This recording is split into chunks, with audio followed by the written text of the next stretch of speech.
Olá pessoal, tudo bem? Bem-vindos a mais um programa de AZ, segunda-feira, começando mais uma semana. Deus abençoe a sua vida.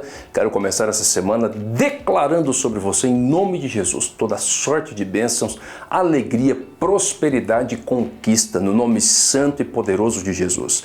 Que você seja curado de toda enfermidade, você, a sua casa, a sua família, que nenhum espírito e pensamento de medo venha dominar a sua mente. Em nome de Jesus, que toda opressão parta, para que seja uma semana abençoada. Se você levantou nessa segunda-feira pensando, meu Deus, como essa semana vai ser difícil, como essa segunda está difícil, eu, Rogério Calazans, declaro que essa palavra, esse pensamento está por terra. A sua semana é bênção, irmão. Você é filho do rei. E isso não é um pensamento de autoajuda, não. Não é um pensamento de autoajuda. É porque o simples fato de você estar vivo já é motivo de gratidão. Sabe por que você tem problema para resolver? Porque você está vivo. Porque faz parte. Ter problema para resolver faz parte. Você resolve o problema no minuto, 10 minutos depois você está rindo com um colega seu, depois você volta a resolver o problema de novo. Isso se chama vida. Portanto, a sua vida nessa semana será uma bênção, uma alegria, porque se você tem problemas, eles serão solucionados, certo? Em nome de Jesus, é isso que eu declaro sobre a sua vida. Não vale nenhum pensamento, nenhuma palavra negativa, nenhuma palavra de maldição sobre tudo da sua própria boca, certo? Sobre você e sobre a sua casa. Pois bem, estamos começando a nossa semana e eu concluí a nossa revista diária na semana passada falando sobre os níveis neurológicos e terminei falando sobre o nível neurológico da crença e dos valores, certo? E eu quero fechar essa questão hoje aqui na segunda-feira com vocês. Além disso, nós temos um último nível neurológico que é chamado de identidade. Na verdade não é o último não, mas eu vou tratá-lo aqui como último. Identidade. A grande questão é que a identidade, dentro daquele exemplo da cebola que eu tenho dado para vocês, o seu pensamento, o seu sentimento, o seu comportamento é uma cebola. Ele tem uma casca que gera uma aparência, mas por trás daquela casca ele tem várias camadas. Ou seja, o problema não está necessariamente na aparência. E pode ser que olhando a primeira camada não tenha nenhum problema. Pode ser que o problema esteja lá na última camada. E a identidade, ela é exatamente o miolo da cebola. Ela é a última camada. Muitas vezes, quando nós pegamos essa cebola, a gente tira a casca. Tem uma coisa, aí nós chegamos no primeiro nível neurológico que eu falei para vocês já há 2 semanas, que é o nível do ambiente. Como está o ambiente que você está vivendo, certo? Aí depois você tira uma outra camada, certo? Aliás, você vai para a segunda camada da cebola e chega no nível neurológico do comportamento. Como é que os seus comportamentos estão alinhados às suas decisões, às suas vontades? Ok? Aí eu tiro esse nível neurológico, essa camada, vou para o terceiro ponto. Chego no ponto da capacidade. Eu sou capaz? Como eu posso fazer isso? O que eu preciso melhorar? Que tipo de ajuda eu preciso buscar? E, principalmente, qual é o comportamento que me requer menos energia e que gera mais resultado? Para que a minha decisão seja assertiva. Não adianta eu querer falar assim, não, eu quero me tornar um piloto de avião e quero ser um piloto de avião daquele A380, que é o maior avião de passageiros do mundo. Quero ser um piloto da Emirates. Beleza, certo? Ah, mas então como eu não consigo fazer um curso de A380, eu não vou fazer nada. Não é isso. O seu comportamento, a sua vida toda vai mudar quando você entrar num curso para aprender a pilotar um teco-teco aqui. Entendeu? Vai ser o começo que vai gerar toda a transformação na sua vida. Foque no comportamento certo. Não foque no comportamento mais pesado. Comportamentos são vários. Ok. Tirando a camada do comportamento, nós vamos para a camada das crenças e valores. Falei para vocês na semana passada. E tirando a camada das crenças e valores, nós chegamos no centro da cebola, que é a camada identidade. Qual é a sua identidade? Como verdadeiramente você se enxerga? A questão é que muitas vezes, quando nós permitimos um desalinhamento de todas essas camadas, a nossa identidade ela é altamente afetada.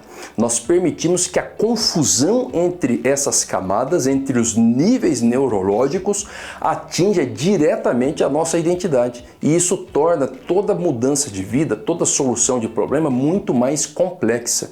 Por exemplo, quando eu não consigo identificar que o meu problema não é comportamento, mas é um problema de crença, ou seja, eu quero necessariamente fazer uma mudança na minha vida e eu começo a criar um cronograma de atividades, de atividade física para que eu tenha uma vida mais saudável, mas eu tenho dentro de mim a crença de que não adianta fazer atividade física e que nada vai mudar.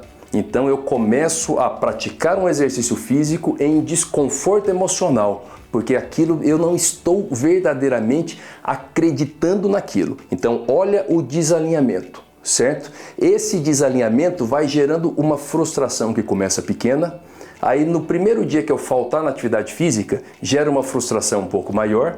No segundo dia, quando eu faltar na atividade física, mais uma frustração.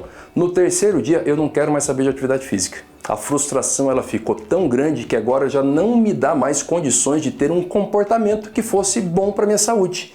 E aí esse desalinhamento entre o comportamento e a crença vai gerar um problema de identidade.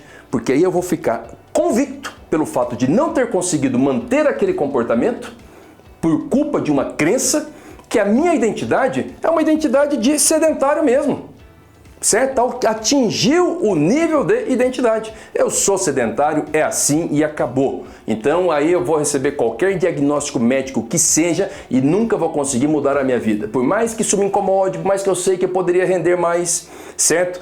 Ou às vezes tem um problema familiar, vamos ser mais complexos, tem um problema familiar de relacionamento. Às vezes o marido, por exemplo, é mais fechado, tem comportamentos um pouco mais violentos, não no sentido físico, mas agressivo na palavra, mais duro na palavra. Por quê? Porque ele tem um problema também de crença.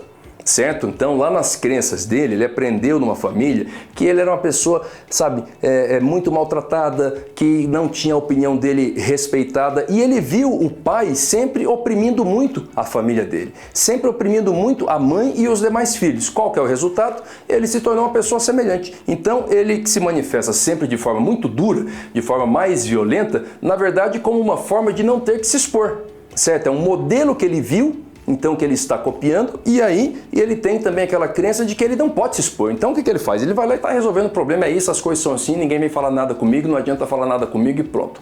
Gera um problema gigantesco com a família, com a esposa e com os filhos. Aí o conflito aconteceu e ele é uma pessoa boa de índole, ele até quer mudar, mas como ele não trata na crença, ele começa a mudar o comportamento. E aí, nem tudo vai acontecer conforme ele quer, ele não consegue sustentar aquele comportamento, logo ele briga completamente, aí ele vira para a esposa e fala assim, ó, não adianta, eu sou assim e acabou, certo? Se vocês querem, vocês me tolerem, eu não tô nem aí mais, porque eu não vou mudar mesmo, eu não tenho nada para mudar, eu sou assim e acabou, não quero conversar com mais ninguém. Atingiu a identidade. Entenderam? O miolo da cebola ficou mais comprometido. Então, você precisa aprender a identificar como é que está a sua identidade. Porque se você viveu durante muito tempo em desalinhamento dos níveis neurológicos, a sua identidade foi atingida. Então, se você, por exemplo, é uma pessoa que quer fazer atividade física, eu pergunto para você, você tem a identidade de uma pessoa saudável ou você tem a identidade de uma pessoa doente? Qual é a sua identidade? Comece a trabalhar a identidade que você quer ter. Comece a trazer os conceitos que você quer ter para que os níveis neurológicos que nós falamos durante os nossos programas anteriores sejam todos devidamente alinhados. Então, se eu sou hoje uma pessoa sedentária, que não tem costume de academia, que não tem costume de nenhum tipo de atividade física, eu vou assumir a identidade, por exemplo, de um atleta. E mentalmente eu penso, eu sou um atleta. E olha qual que é a jogada. Parece uma questão bobinha, mas não é não. Porque aí você vai estabelecer perguntas para você, certo? Então, se eu quero, por exemplo, emagrecer 10 quilos, eu vou fazer a seguinte pergunta sempre que eu estiver diante de uma dificuldade. Quando eu pensar, eu vou começar agora um comportamento alinhado à minha identidade, então eu vou fazer uma caminhada. Quando me der aquele desânimo, certo? Para não caminhar, eu vou perguntar assim, por que eu consegui emagrecer 10 quilos? E vou dar a resposta, porque no momento em que eu ia desanimar, e ficar refém daquela identidade antiga, eu superei esse desânimo e caminhei mesmo contra esse desânimo. Por que eu consegui perder 10 quilos? Porque no momento em que eu estava na frente daquele prato de doce delicioso naquele dia, naquela festa, eu tive o autocontrole necessário e consegui alcançar a minha meta. Você ainda não alcançou, mas você já traz esse conceito e começa a trabalhar com essas perguntas internas que te levam a viver essa identidade. Quando você vive essa identidade, naturalmente você vai começar a alinhar todos os níveis neurológicos, comportamento, ambiente, crenças, valores, compreende? Vai ficar tudo correto, porque você vai buscar o ambiente certo, o comportamento certo, a capacidade correta e o valor correto e vai ter uma vida muito mais tranquila. Deus te abençoe em nome de Jesus.